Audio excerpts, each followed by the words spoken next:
Shakarsiz birinchi kun. Soat 11 bo'ldi va men o'zimni bugungi insightlarim bilan ulashmoqchiman. Shakarsiz kunimni. Kun bo'yi shirinlik yemadim. Hech qanaqa shakar qo'shilgan narsalar, mahsulotlar umuman. Qanaqa bo'ldim bugungi kunim? Voy. Xullas, даже namoz o'qiyotganimda ham xayolimdan o'turdi. Qanaqa shirinlik yesam ekan? Nimaga kerak? O'zi menga shakar yemaslik, o'zi shundoq ham oz xilman-ku va hokazolar. Va yana bir fakt, shakar yesangiz siz semirib ketmaysiz.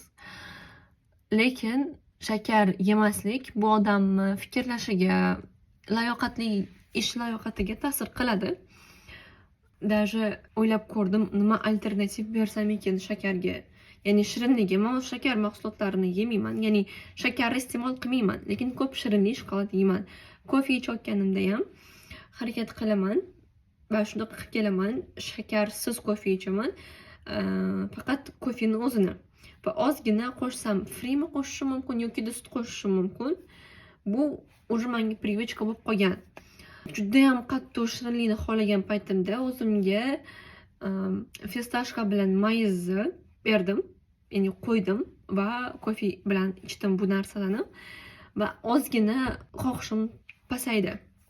Lekin bugun juda ham dangasa bo'lib qoldim. Ya'ni fikrim mana shu shirinlik yeyish bo'ldi. Lekin soat 11 gacha, ya'ni hozirgacha shirinliksiz yetib keldim va umid qilamanki, bugungi kunimni muvaffaqiyatli tugatdim.